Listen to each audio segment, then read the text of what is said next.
Hello! Hi everyone! Nice to see you again.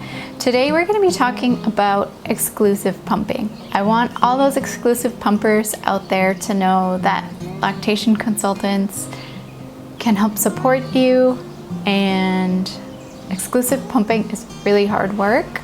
I think a lot of times we don't give exclusive pumping families the recognition that they deserve. There may be a variety of reasons that you choose this path, or that it becomes a decision that happens due to a condition that your baby has.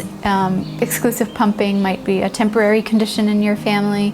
For example, if your baby is starting out in the NICU for any reason, you may be doing a lot of pumping in the beginning. Your baby is still going to get all the benefits of your breast milk, whether that be directly from the breast or from the bottle.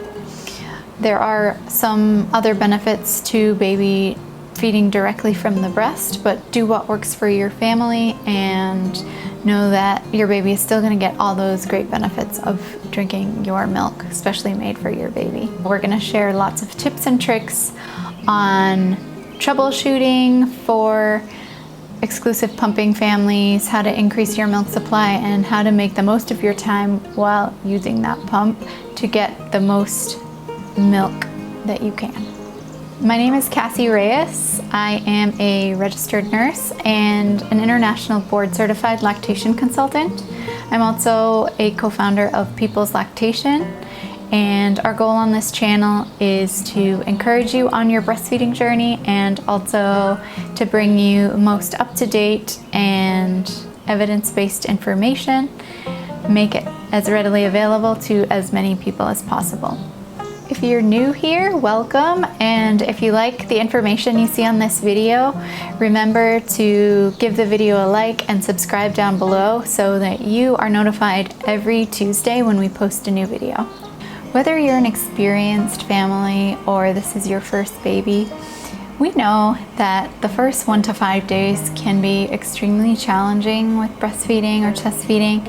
This is why we've created our infant feeding survival guide for days 1 through 5. So I'm gonna put a link down below for a free PDF of that survival guide. Feel free to check that out. If you are exclusively pumping for a NICU baby, the recommendation that I would have for you is to start out using a hospital grade breast pump. A hospital grade breast pump is going to have 2 separate motors. So it has 1 motor for each breast basically, and this is going to be the best and strongest pump to help you establish a supply when you're separated from your baby. A lot of times your insurance company will cover the cost of a hospital grade pump rental. Make sure that you check in with the hospital staff to find out about your options for renting a hospital grade breast pump. One of the hardest things about pumping is all the washing. Tip number 2 is to have an extra set of pump parts on hand. If you're pumping every 3 hours and are having to wash your parts and dry your parts every time in between pumping sessions, it can get really old. So one hack that a lot of pumping parents decide to do, or especially if you're thinking about going back to work soon and need to pump, is to have an extra set of pump parts on hand. A lot of times an insurance provider will either cover an extra set of parts every couple of months, or you can definitely, if you have an HSA or FSA, it could be covered under that. So make sure you look into your options. That way you aren't washing a new set of pump parts every time. Most pump parts can be safely thrown in the dishwasher as well. Tip number 3 is that pumping should not hurt. If pumping is hurting you, you should make sure that you have the correct flange size and the correct suction. As far as suction goes, you want to make sure that you set the suction at a level that is tolerable and not painful for you. You can play around with this to find that sweet spot that is most comfortable for you. And as far as the flange goes, here's an example of a flange. To know that you have a good fit, you want to see that your nipple moves freely inside of this tunnel. So it should not be pushing up on the edges like this. If your nipple is rubbing up on the edges of the flange, then it's going to be closing off those ducts and not letting out your milk. So you want to make sure that your nipple can move freely inside of here. You also don't want it to be so big that your areola is getting pulled up into this tube part of the flange, because you won't be removing milk as effectively. If you have questions about how to fit a flange, make sure that you check in with either your postpartum nurses or lactation consultant while you're still in the hospital, or reach out to a lactation consultant in your community. One thing that's going to make your life so much easier is to use a hands-free pumping bra. Imagine if you just had to sit there holding your breasts with these flanges on for 20 minutes every 3 hours. Imagine all the things that you could get done if your hands were free. If you're at home and you don't have a hands-free pumping bra, you can always get crafty and make one. You could just take an old sports bra and mark where your nipples are. Take some scissors, cut a little slit in the front of the bra on each side, and then you can take this and pop it right through that hole that you just cut. And voila, you have a homemade, inexpensive, hands-free pumping bra. You're welcome.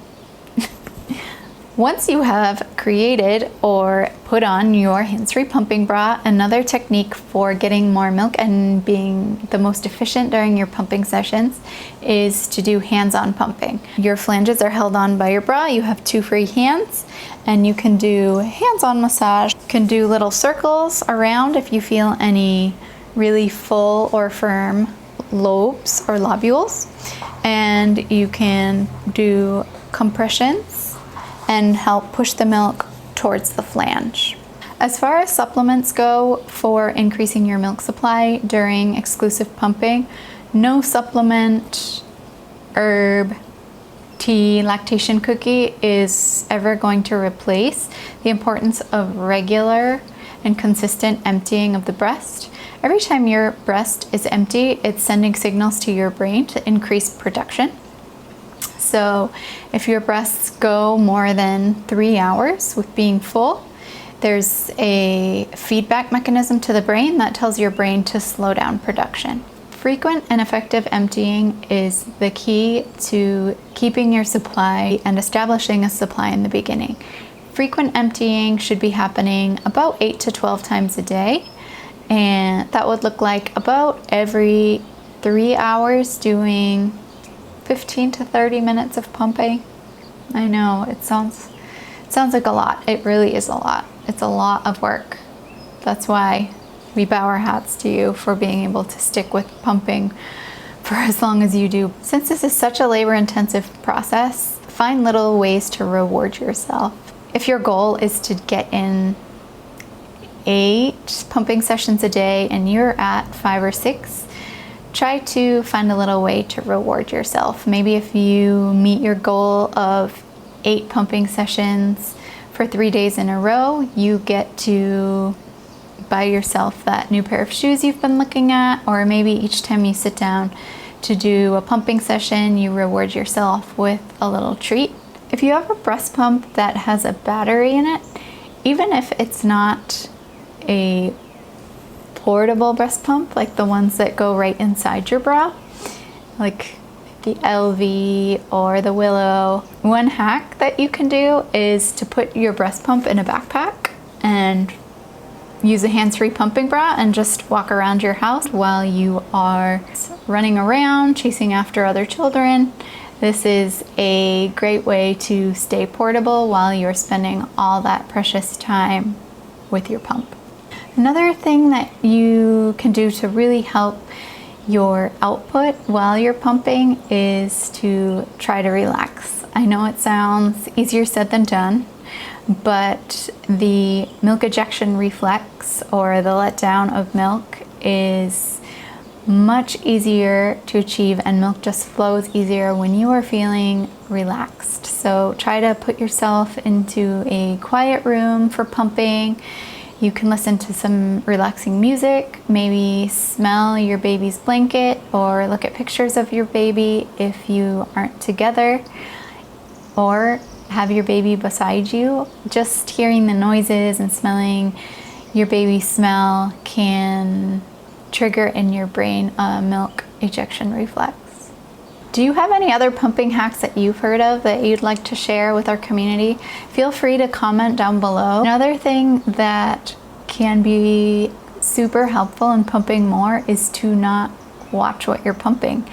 You can put a lot of added stress on yourself by staring at the collection of milk while you're pumping. If you just take the bottle from your pump and put a sock over it, or have a little cover for the bottle instead of watching how much milk you're producing, ignore what's coming out and sit back and relax, you'll be surprised to find that you actually have better output for those pumps. And the final hack that I have for you today has to do with making the flange more comfortable. If you have the right size flange, but the tugging feeling with pumping is just a little uncomfortable for you, go ahead and put a little coconut oil on your nipple and areola area before you pump. This is safe to do, and it will help lubricate the nipple a little bit to kind of help with that stretching, tugging feeling that pumping can cause. So in summary, pumping should not hurt. If it is hurting, ask for help. We also covered some hacks for increasing comfort and increasing output. For more information on how to support your supply through pumping and about the frequency with which you would want to be pumping, check out this video that we made about relactation. It has a lot of good pumping tips in there. If you're not an exclusive pumper but are just looking for a little extra stimulation and a little collection, check out this video that we created about how to use a silicone breast pump for milk collection. Which tip did you find most helpful? Have you tried any of these tips in the past? If you have any additional tips that you want to share with our community, please feel free to comment down below.